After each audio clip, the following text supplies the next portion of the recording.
Marcelo. Diga lá, meu caro. Bom, boa tarde, Mauro, boa tarde, Val, boa tarde, João. Uma honra estar participando aqui dessa mesa redonda. A exemplo dos amigos aí que já falaram, também nunca imaginei estar trocando essa ideia com o Mauro César, então é uma honra. Bom, falar de forma geral, sou rubro-negro, sou aqui do Rio de Janeiro mesmo. Estamos acompanhando essa arrancada do Flamengo, que o Flamengo já ameaçou algumas recuperações nesse brasileiro aí, mesmo com o Domenech, com o próprio Rogério Ceni. O Flamengo teve uma sequência ali inicial com o Rogério de 4 vitórias e um empate nos 5 primeiros jogos do Rogério. Parecia que a coisa ia, aí na virada do ano desandou, aquele tropeço para o Fortaleza, depois 2 derrotas para o Fluminense e para o Ceará. Aí realmente a crise ficou muito grande, né? A pressão em cima do Rogério muito grande. Eu acho que algumas críticas sobre o trabalho do Rogério Ceni, de forma geral, elas fazem algum sentido, porque o Domenech, por exemplo, foi um cara meio que, eu diria que ele foi marcado para morrer desde que ele chegou no Flamengo, né? Os 5 primeiros jogos dele, no qual ele conseguiu apenas uma vitória, perdeu para o Atlético Mineiro no Maracanã, tomou aquela goleada para o Atlético Goianiense. Você via nos grupos de WhatsApp, as resenhas com os amigos, no Twitter, todo mundo já dizendo que o cara era burro, que o cara não prestava, com alguns apelidos pejorativos para cima dele. Então ele ficou numa situação realmente complicada de pegar um grupo ali com uma condição física bem ruim, ao que tudo indica, né? Depois daquele fim de estadual, o Flamengo teve ali uma semana de folga, depois alguns treinos com o Mauricinho, o Flamengo não voltou bem. Já não tinha voltado tão bem da pandemia com Jesus, né? Verdade seja dita, naquelas finais com o Fluminense. Voltar da pandemia não, que a pandemia não acabou. Voltar ali daquela pausa entre março e maio. Mas enfim. Então, o Domenech teve problemas também com o Covid, sem nenhum tempo para treinar. Ele teve praticamente uma semana de intervalo sem jogos, que foi entre o jogo do Botafogo e o jogo do Santos no primeiro turno. O Flamengo até teve uma melhora, conseguiu engatar algumas vitórias. Aí tomou aquele 5-0 do Del Valle, que a pressão voltou terrível sobre ele. Concordo perfeitamente com o Mauro. Acho que um dos grandes defeitos do Domenech foi ele não ter pensado em algumas estratégias específicas para determinado tipo de jogos, que ele jogar no mesmo modelo independentemente da partida. E esse jogo do Del Valle foi um suicídio que ele cometeu. Tanto que no segundo tempo ele fez substituições para poupar jogadores, porque a vaca ele tinha ido para o brejo, né? Estava tomando de 5-0. E também como ele relativizava alguns resultados, para ele 5-0 e 1-0 era a mesma coisa, é algo que não pega bem. Mesmo que ele pense isso, são convicções dele, tudo bem, mas não se fala isso, porque você acaba jogando a torcida e a opinião pública contra você. Então acho que foi pouco inteligente da parte dele. Depois ele conseguiu uma sequência boa ali de 12 jogos invictos.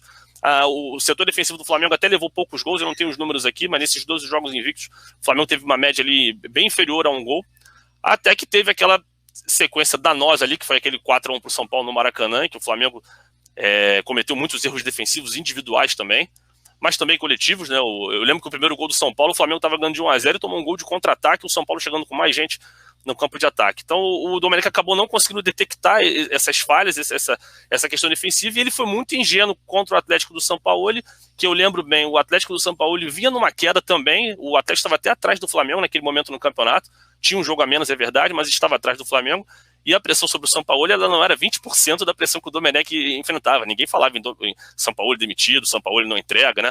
A pressão sobre o Domenech era muito maior. E o Domenech foi muito ingênuo, o São Paulo armou um esquema ali perfeito, né? Jogou até de uma forma diferente, que o Atlético está acostumado, deu a bola um pouquinho para o Flamengo, marcou lá em cima, abusou da dificuldade de saída de bola, principalmente ali com o Gustavo Henrique, 4-0 o Domenech demitido. Quando o Rogério Ceni foi escolhido, primeiro eu entendo que teve um fator eleição ali dentro do clube, a questão de eleição municipal, eu acho que pode ter impactado para o candidato ficar, digamos ali, de bem com a torcida naquela semana decisiva por parte das eleições. Mas quando você traz o Rogério Ceni e tira o Domenech, eu penso que você tem um foco em atacar o curto prazo, né? Você pensa o seguinte, olha, com esse treinador que eu tenho aqui agora, eu não vou atingir as metas que eu quero atingir, que é conquistar a Libertadores, ou a Copa do Brasil, ou ir bem no Brasileiro. Então eu preciso de uma resposta imediata. E o Rogério Ceni acabou fracassando, porque nas competições mata-mata, lamentavelmente, o Flamengo foi eliminado nas duas competições sem vencer nenhum jogo. Jogou muito bem contra o São Paulo no Maracanã, não merecia ter perdido, uma infelicidade do Hugo e infelicidade do nosso setor ofensivo, a gente não venceu.